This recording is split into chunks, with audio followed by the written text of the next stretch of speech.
Oui, juste pour brosser et introduire les quelques sujets qui me semblent importants. On a entendu beaucoup. Allô, allô? Oui, ça revient. On a entendu beaucoup parler de trafic, de réseaux sociaux. Je voudrais juste rappeler, même si c'est une évidence, que au final, surtout dans l'e-commerce, comme le François le rappelait aussi, on est tous là pour que nos clients transforment plus, pour qu'ils achètent mieux, plus, et ça, il ne faut pas le perdre de vue. La deuxième chose, c'est qu'en ce moment, on sait que la période n'est pas forcément très facile. Quand la période est favorable, on a juste besoin d'être bon et le gâteau à se partager est relativement suffisamment grand pour que tout le monde puisse s'y retrouver. En revanche, on sait que dans les 2 années à venir, la période va être un petit peu moins favorable. Il ne faudra pas être bon, il faudra être meilleur que son concurrent. Et donc, les meilleures stratégies, les plus innovantes, seront encore plus importantes dans les 2 années à venir. C'est pour ça aussi qu'on a essayé de se focaliser sur des choses un petit peu plus concrètes à court terme. Donc, je ne sais pas si la présentation slide peut démarrer.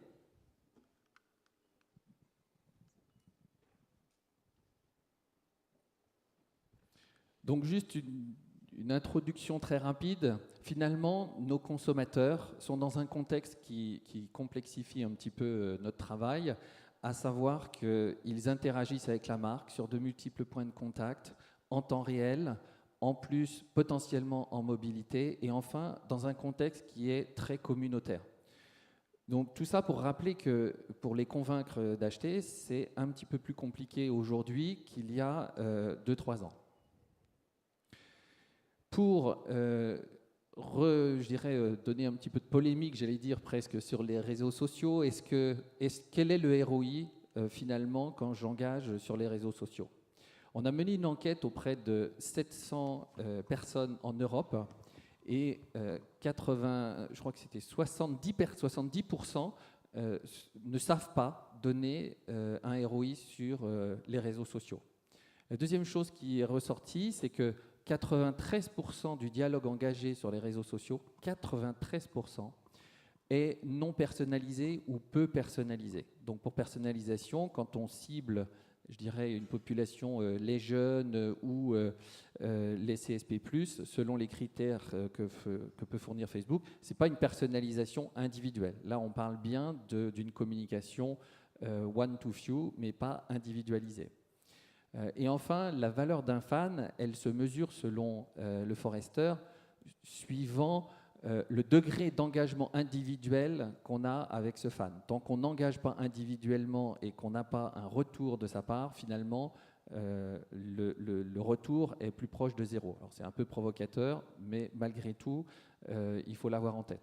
Pour avoir le reste du détail de l'enquête, d'ailleurs, vous pouvez scanner le QR code qui est sur le Neolane Network Center en bas et vous pourrez télécharger la totalité de l'enquête. Concernant des exemples néanmoins sur les réseaux sociaux parmi nos clients, donc au passage tout à l'heure, 9 parmi les 15 premiers sites e-commerce sont nos clients aujourd'hui. Donc sur les réseaux sociaux, il nous a semblé intéressant de démarrer avec ceux qui ont une proximité naturelle avec la notion de communauté, de fans, c'est le monde de la musique. EMI, Universal sont nos clients, donc on a démarré il y a 18 mois maintenant des expériences avec eux.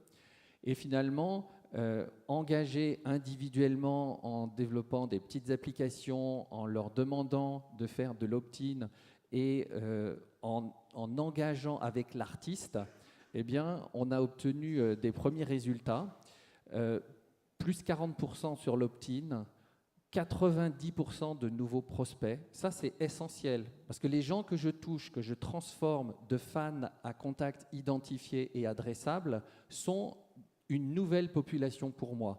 Et ceux avec lesquels j'ai l'habitude de converser, finalement, par des moyens un peu différents, un peu plus traditionnels, ne sont pas les mêmes. Donc là, il y a un très gros bénéfice. Juste pour mémoire, EMI, il y a à peu près 200 millions de fans Facebook dans le monde.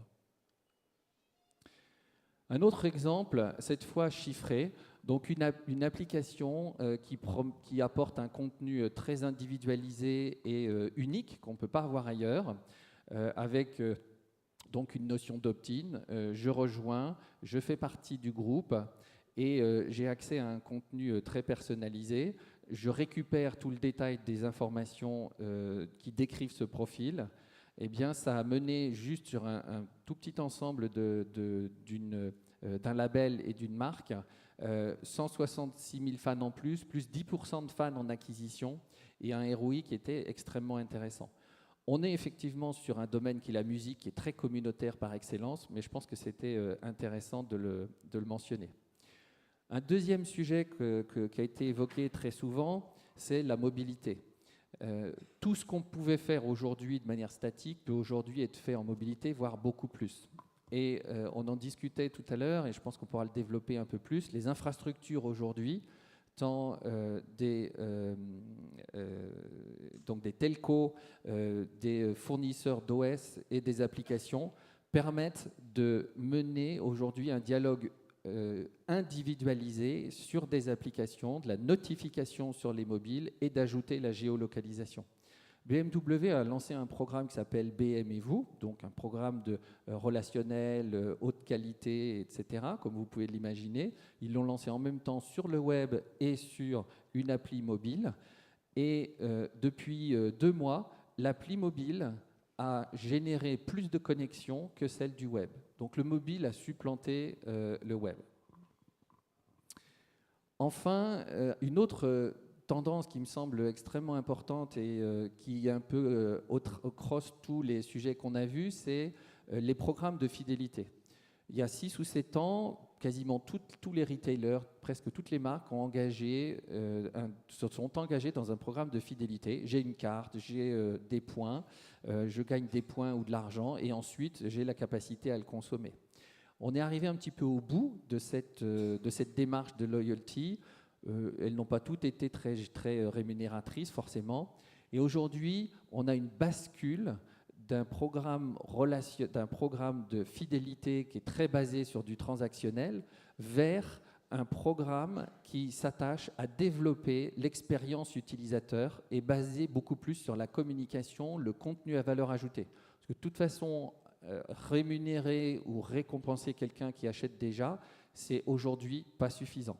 Donc ça a été le cas, Nike a fait des choses très intéressantes, Adidas a lancé un programme Monde qui très récemment aussi pour transformer finalement son expérience de fidélité d'un programme très basé sur les transactions vers quelque chose de beaucoup plus communautaire. La dernière chose que je voulais partager, c'est l'aspect global. C'est vrai que quand on fait de l'innovation, on développe des choses dans différents pays, ça marche, et il y a quand même une très grosse tendance à essayer de mettre en place des solutions qui permettent de répliquer avec agilité ce qui marche dans un pays. Parce que la beauté du e-commerce, c'est que c'est quand même très transfrontalier. Certes, il y a des pays qui vont plus vite, mais finalement, les mécanismes qu'on applique dans un pays, on peut les répliquer. Donc cette capacité à répliquer ce qui marche très bien amène aujourd'hui plutôt à une rationalisation je dirais, des plateformes marketing autour de quelque chose d'unifié dans un pays qui va permettre ensuite de déployer ces best practices un peu au travers du monde. Merci Benoît. Alors venons-en aux grandes tendances qui vont changer l'e-commerce dans les années à venir. Donc, François, vous avez évoqué tout à l'heure la montée en puissance des retailers. Et c'est vrai pas uniquement dans le top 15, ça ne concerne pas uniquement les gros marchands, puisque par exemple cet été, on a vu de la Maison, Wanimal, Jardin de Catherine et des sites marchands de taille moyenne s'adosser aussi à des industriels. On voit aussi des e-commerçants ouvrir des magasins. Qu'est-ce que ça va changer, cette montée en puissance des retailers ? Ça va changer que les e-commerçants les pure players qui pour l'instant étaient un peu seuls dans certains secteurs vont se retrouver confrontés aux gros du commerce qui eux n'ont pas à expliquer ce qu'ils sont parce que les gens le savent déjà, donc ils ont moins besoin d'investir de manière investissements commerciaux pour dire ce qu'ils font et ils ont la puissance d'achat qui est en général supérieure. C'est ça le problème, c'est une question de rapport de force et de puissance d'achat. Internet fait en France en gros 5% du commerce avec des écarts énormes entre l'alimentaire où c'est moins de 1% et le tourisme ça doit être 30%. Donc si ça fait 5%, même si vous avez le tiers du marché, vous pesez beaucoup moins qu'un retailer qui fait 15 à 20% du marché physique. D'où des problèmes d'approvisionnement, des problèmes d'exclusivité et des problèmes de prix. Et puis ça change que maintenant, les retailers qui arrivent tard sur Internet font exactement ce qui vient d'être dit, c'est-à-dire qu'ils prévoient dès le début un système intelligent où les gens peuvent renvoyer les produits ou retourner les produits dans les magasins, interchanger avec les magasins, avec un site beaucoup plus intégré dans les magasins. Avant, on disait que le site, en gros, le directeur du site Internet, il était très différent et souvent concurrent du directeur des magasins. Ils ne se parlaient pas. Maintenant, c'est fini. Il faut absolument qu'Internet soit au centre. Les Américains recommandent que le patron du site rapporte directement au PDG et que tout soit fait autour du site Internet, qui est non seulement un canal de vente, mais la vitrine, qui doit être centrale. Est-ce que ça veut dire qu'il n'y a plus de place pour des pure players, ou alors que sur certaines catégories de produits, certaines propositions de valeur, il y a les pure players, il y a de la place, mais c'est plus dur. Peuvent perdurer. Il y a de la place, mais c'est plus dur, et il doit y avoir une proposition très pure et très technique. Je crois que ce matin, on a parlé de différenciation. Avec 100 000 sites marchands, c'est encore plus valide. Il faut absolument que les gens sachent, c'était BWA, je crois qu'il dit, il faut vous demander si vous n'existiez pas, en quoi le monde serait différent. C'est une belle formule de publicitaire, mais ça dit un peu ce que ça veut dire. En quoi votre site existe? Chez Procter, on disait USP, Unique Selling Proposition. Au début, sur Internet, ce n'était pas tellement nécessaire. Vous étiez là, vous vendiez un peu de tout. Maintenant, il faut que vous existiez et que vous ayez une raison d'être. Et là, c'est faisable. Il y avait un séminaire où des Américains expliquaient, c'était le séminaire « Comment vendre face à Amazon ». Ils expliquaient justement que pour vendre aux États-Unis face à Amazon, il faut avoir un segment. Et puis ce segment être meilleur que tout le monde, y compris être meilleur qu'Amazon. Mais on ne peut pas vendre un peu de tout avec des prix un peu pas chers et puis avec un service client un peu n'importe quoi. Je pense aussi que la qualité de la relation qu'on va engager prime absolument, surtout, j'allais dire, quand vous êtes petit, il faut vous différencier, il faut engager individuellement. Un des très gros sujets pour les sites e-commerce et pour le retail en général, c'est la personnalisation.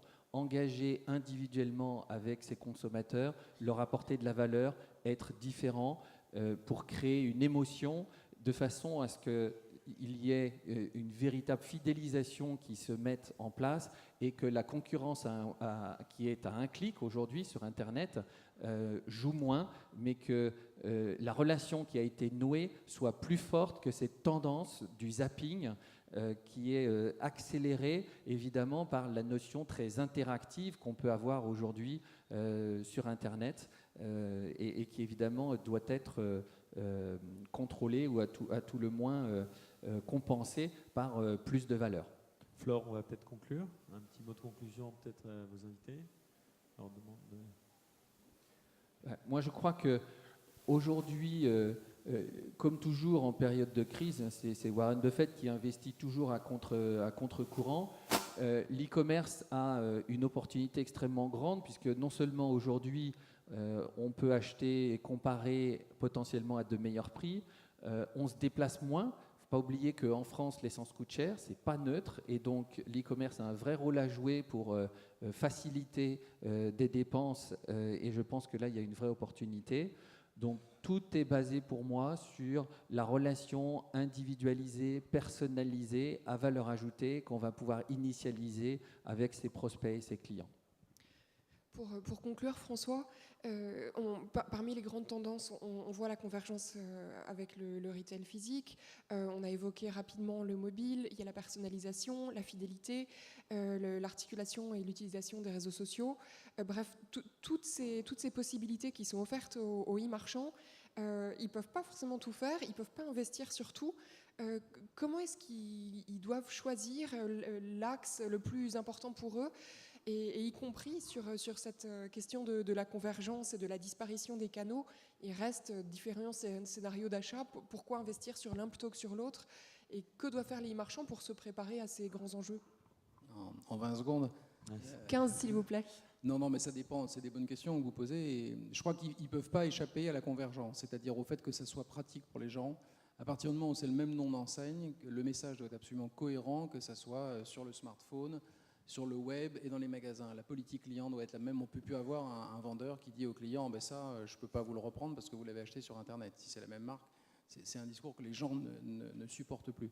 Après, il faut effectivement prioriser tous les projets informatiques. C'est absolument pas évident, vous avez raison.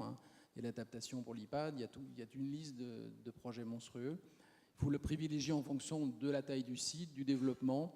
Mais je pense que le mobile est quelque chose qu'on ne peut pas éviter. Parce que maintenant, on a franchi la barre, je crois, il y a plus de smartphones que de téléphones normaux. Donc ça va s'accélérer encore. Et les gens qui ont le smartphone l'utilisent tout le temps, tout le temps, tout le temps. Ils sont en contact avec la marque tout le temps. Tester, il faut appliquer les bonnes vieilles règles du marketing. Je teste, je mesure et ensuite je contrôle. En gardant tous les canaux de façon cohérente avec la marque. Merci Flore. Merci beaucoup. Merci messieurs pour ce panel très intéressant.